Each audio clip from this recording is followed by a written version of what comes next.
जय हिंद दोस्तों, आज के इस वीडियो में मैं आप लोगों के लिए लेकर आ चुका हूं 10th क्लास फाइनल परीक्षा 2025 के लिए सामाजिक विज्ञान का महत्वपूर्ण ऑब्जेक्टिव प्रश्न। और ये ऑब्जेक्टिव जो है मोस्ट वीवीआई होने वाला 2025 बोर्ड परीक्षा के लिए। तो आप लोग सारे क्वेश्चन को जो है एक बार ज़रूर देखिएगा और सारे क्वेश्चन को जो आप लोग ध्यान से याद रखिएगा। तो चलिए बिना देरी के अपनी क्लास की शुरुआत करते हैं। और चैनल पे पहली बार आए हो आप लोग तो चैनल को सब्सक्राइब जरूर कर लीजिएगा। चलिए पहला क्वेश्चन देखते हैं। बिहार में अति जल दोहन से भूमि जल के किस तत्व का संकेंद्रण बढ़ा है? किस तत्व के जो है संकेंद्रण बढ़ा है? तो इसका जो राइट आंसर हो जाएगा आर्सेनिक, ऑप्शन सी जो एक का करेक्ट आंसर हो जाएगा। दूसरा प्रश्न देखिए, संविधान की धारा 21 का संबंध किससे है? संविधान की धारा 21 का संबंध किससे है? वन्य जीवों तथा प्राकृतिक संसाधनों के संरक्षण से। 2 का ए नंबर ऑप्शन सही आंसर हो जाएगा। चलिए तीसरा प्रश्न हम लोग देखते हैं। बिहार के कितने क्षेत्र में, भौगोलिक क्षेत्र में वन का फैलाव है? यानी बिहार के कितने प्रतिशत भाग में जो वन का विस्तार है, 15 या 20, 10 या फिर 7? तो इसका जो करेक्ट आंसर हो जाएगा 7, ऑप्शन जो है डी नंबर करेक्ट हो जाएगा। एल्युमिनियम बनाने के लिए किस खनिज की आवश्यकता पड़ती है? एल्युमिनियम जो है किस खनिज से बनता है? तो उसमें जो मेन रूप से अधिकतर खनिज का उपयोग किया जाता है बॉक्साइट का। तो 4 का डी नंबर ऑप्शन सही आंसर हो जाएगा। चलिए आप लोग टेस्ट के तौर पर बनाते हुए चलिएगा। भारत के किस राज्य में सौर ऊर्जा के विकास की सर्वाधिक संभावना है?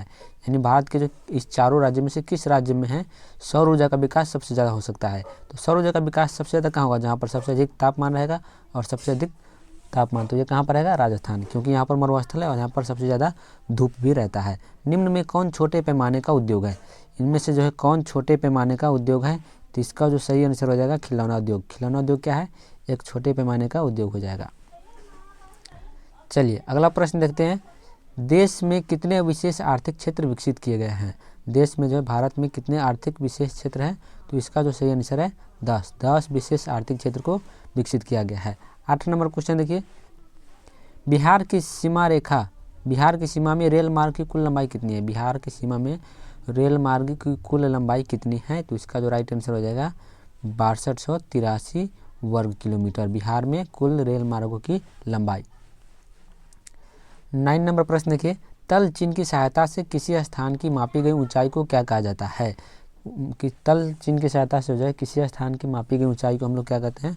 तो उसको हम लोग कहते हैं स्थानिक ऊंचाई। ये जो ऑप्शन 9 का करेक्ट आंसर हो जाएगा। चलिए 10 नंबर क्वेश्चन की ओर बढ़ते हैं। जब हम लैंगिक विभाजन की बात करें तो हमारा अभिप्राय क्या होता है? तो इसका जो राइट आंसर हो जाएगा स्त्री और पुरुष के बीच जैविक अंतर। ये नंबर ऑप्शन 10 का करेक्ट हो जाएगा। 11 नंबर प्रश्न देखिए। भारतीय संविधान के बारे में इनमें से कौन सा कथन सही है?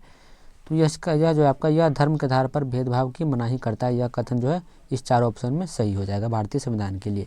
12 नंबर प्रश्न देखिए। सत्ता में साझेदारी सही है क्योंकि यह विभिन्न समुदायों के बीच टकराव को क्या करती है? कम करती है, इसीलिए सत्ता में साझेदारी सही है। तो 12 का डी नंबर ऑप्शन सही हो जाएगा। 13 नंबर क्वेश्चन की ओर बढ़ते हैं। वर्ष 1975 में भारतीय राजनीति किस लिए जाना जाता है? यानी भारत के राजनीति में 1975 किस लिए प्रसिद्ध है या फिर किस लिए जाना जाता है? तो यह हुआ था मतलब 1975 में देश में आपातकाल लागू हुआ था। और किसने लागू किया था? इंदिरा गांधी ने। 14 नंबर क्वेश्चन देखिए। बिहार में संपूर्ण क्रांति का नेतृत्व निम्न में से किसने किया? संपूर्ण क्रांति का नेतृत्व जो है कौन किया था? जयप्रकाश नारायण। कभी कोई पूछ देता है कि संपूर्ण क्रांति का नारा किसने दिया? जयप्रकाश नारायण नहीं दिया था। 15 नंबर क्वेश्चन की ओर बढ़ते हैं। नर्मदा घाटी परियोजना किन राज्यों से संबंधित है? नर्मदा घाटी परियोजना जो है किन राज्यों से संबंधित है? गुजरात, महाराष्ट्र तथा मध्य प्रदेश, ये तीनों राज्यों से संबंधित है। 15 का डी नंबर ऑप्शन करेक्ट हो जाएगा।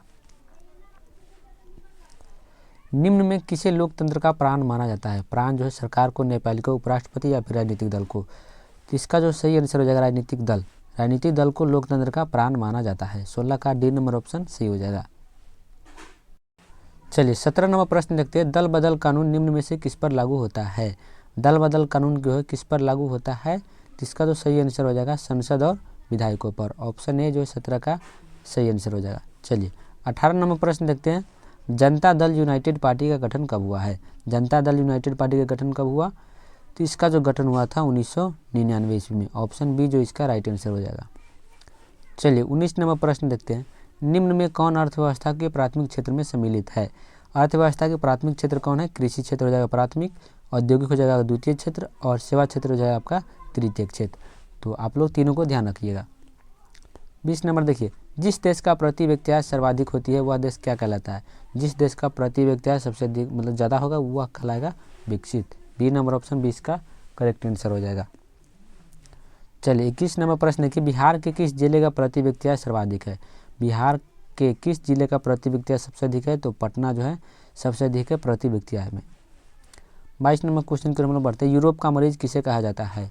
यूरोप का मरीज जो है किसको कहते हैं? हम लोग कहते हैं तुर्की को। ऑप्शन इसका ए नंबर करेक्ट हो जाएगा। कार्ल मार्क्स का जन्म कहाँ हुआ था? कार्ल मार्क्स का जन्म जो हुआ था जर्मनी के ट्रियर नगर में 1818 ईस्वी में। चलिए 24 नंबर 23 हो गया। हाँ 24 नंबर प्रश्न देखते हैं, गांधी जी ने साबरमती आश्रम की स्थापना कब की थी? तो साबरमती आश्रम की स्थापना की थी 1915 में। ऑप्शन सी जो इसका करेक्ट आंसर हो जाएगा। ब्रह्म समाज की स्थापना किसने किया था? ब्रह्म समाज का स्थापना किया था दयानंद सरस्वती ने। 26 नंबर देखिए, सेफ्टी लैम्प का आविष्कार किसने किया था? हम्फ्री डेवी जो है इसका आविष्कार किए थे सेफ्टी लैम्प का। अंतर्राष्ट्रीय श्रमिक संघ की स्थापना किस वर्ष हुई थी? इंटरनेशनल लेबर ऑर्गेनाइजेशन, इसकी स्थापना जो है कब हुई थी? 1919 ईस्वी में। पटना में गोलघर किस उद्देश्य से बनाया गया था?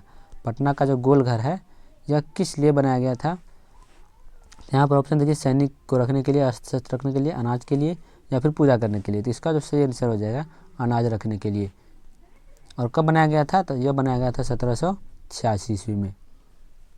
चलिए अगला प्रश्न देखते हैं, कागज़ का आविष्कार किस देश में हुआ था? कागज़ का आविष्कार किस देश में हुआ था? चीन से। कागज़ का आविष्कार और प्रिंटिंग प्रेस दोनों का आविष्कार चीन से ही हुआ है। हिंदुस्तान रिव्यू का प्रकाशन किसने प्रारंभ किया? हिंदुस्तान रिव्यू का प्रकाशन जो है किसने प्रारंभ किया? तो इसका जो सही आंसर हो जाएगा सच्चिदानंद सिन्हा। सच्चिदानंद सिन्हा इसका जो करेक्ट आंसर हो जाएगा। तो ये रहा आपका 30 महत्वपूर्ण ऑब्जेक्टिव प्रश्न। तो आप लोगों को यह प्रश्न कैसा लगा जल्दी से कमेंट करके बताइएगा, और चैनल पर पहली बार आए हो तो चैनल को सब्सक्राइब जरूर कर दीजिएगा। तो चलिए आज के लिए इतना ही, मिलते हैं अगले वीडियो में।